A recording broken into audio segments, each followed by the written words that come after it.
Anyone who went along to see the excellent Portipanto last month, or indeed went to see Father and Mrs. Claus arrive in some style at the town hall, will have seen the students of Lothian Dance Academy. The Academy in Rosefield Avenue Lane is enrolling new pupils. Children can start at just over 2 years old, and the classes range from jazz to street dance, tap to ballet.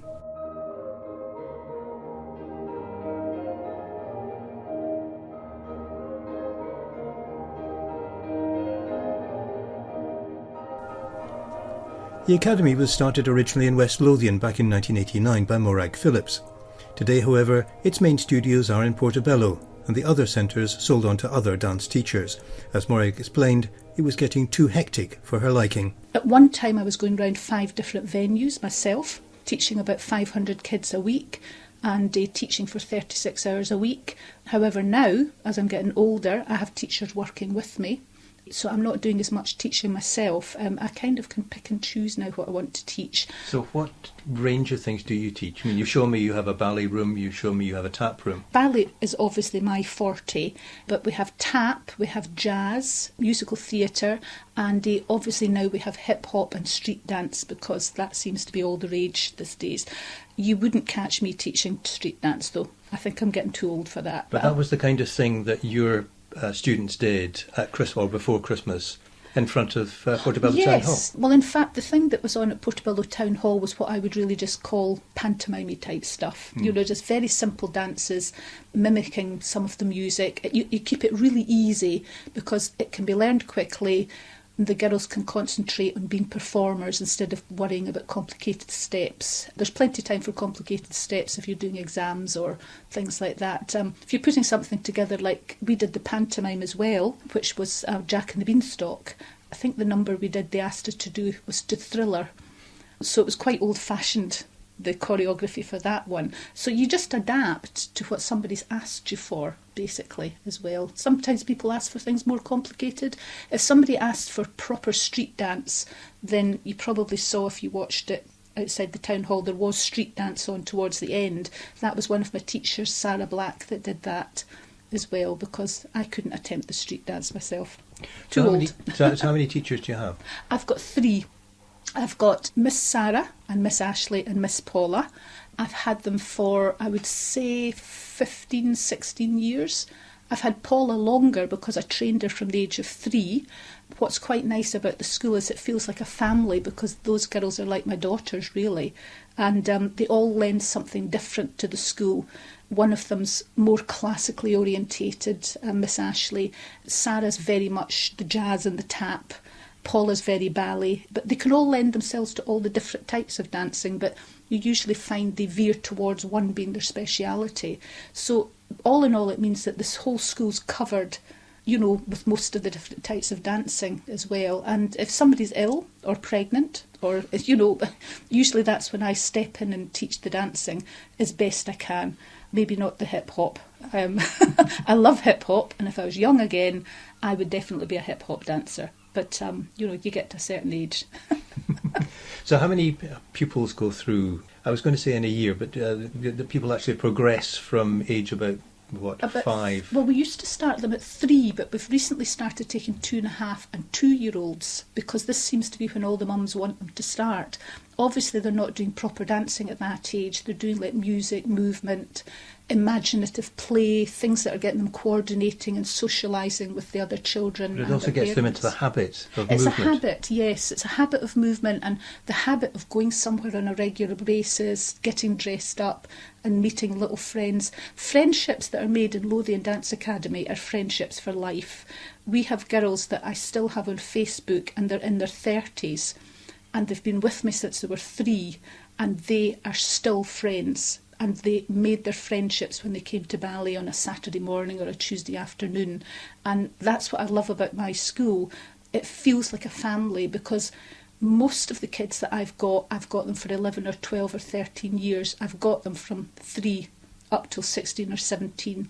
And a lot of them don't want to leave. I've got a girl at the moment that's a medical student, 3rd year medical student, and she still comes. It's just once a week, but she still comes because she said she's never going to leave Lothian Dance Academy. And I love that because It makes me feel good. Makes me feel it's like a family. I hate to say it, but I'm suddenly reminded of that line from the Prime Minister Jean Brodie, give me a hint and she is mine for life. They are my creme de la creme, definitely. Oh, definitely.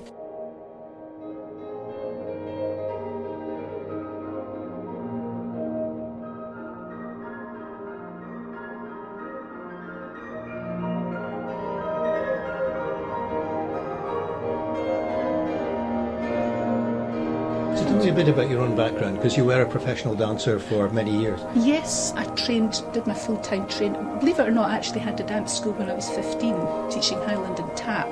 I was too young to legally do it, so my mother used to sit in the hall with me doing her knitting, being the appropriate adult, but it was me that did all the teaching. But it was from there I realised that, dance was going to be my life, and then I went off to dance college to train professionally for 3 years. I went to the Theatre School of Dance and Drama first, then I moved over to do further training at the Academy of Ballet. So after I did that, I went to London, and then I went on and did cabaret, theatre, television, pantomime, worked in the industry for about 10 years. And you toured quite a lot. I did a lot of touring, yes, in places like Spain, Italy, Turkey, which was great fun. Sometimes you were on a tiny little stage in a cabaret place, sometimes you were on a massive, great big stage, working with people like Demis Roussos and all that sort of thing. So it just depended. I liked everything I did. It didn't matter if it was a small place or a big place. If I was on the stage dancing, then I was completely happy. And I also liked going to different countries, seeing different cultures. So for me, dancing opened up a whole world for me. But I discovered that teaching was something that I enjoyed doing, because in between different contracts, you couldn't just do nothing. So I would go to teach, and for quite a while I used to go back and teach in the Urdang Academy of Ballet and Performing Arts in Covent Garden. And there I used to help run the office, I used to teach, I used to do the Ballet Associates. And during my time there, I realised, I really don't particularly want to go away and dance again. I actually am enjoying the teaching part of it. And I was getting on a bit, because when you get to 26 or 27, or nearing your 30s, you've got to start thinking, what's my career going to be after my body's let me down? That's when I decided that I was going to start teaching. So I went back to the Royal Academy of Dancing, and I spent a year there learning more teaching techniques and building up my possibilities and things like that. From there I went to Venice to teach for a year, which was absolutely fantastic, if you can imagine. And then from there I went for 2 years to a place in Valencia, where I taught in a ballet school there, which I really enjoyed, because it's the first place that I'd been where I wasn't teaching once a week children. I was teaching full-time students that were learning to be professionals. So for me, that showed me another side of things that I like to do. After that, I came back to Scotland for a rest, fully thinking I was going to go back abroad again, and I met my partner Stuart, and I didn't go away again. The rest is history. The rest is history. I started at Lothian Dance Academy with a few small classes in Livingston.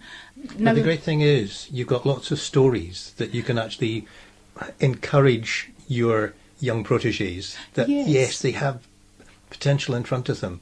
Yes. They have the potential of going abroad. They have the potential of seeing the world, so to speak. Yeah, mind you, I have to say that most of the time when I've taught, I actively discourage them going into the profession, because I really think that it's a profession that's difficult. You're out of work a lot, and sometimes it's the luck of the draw.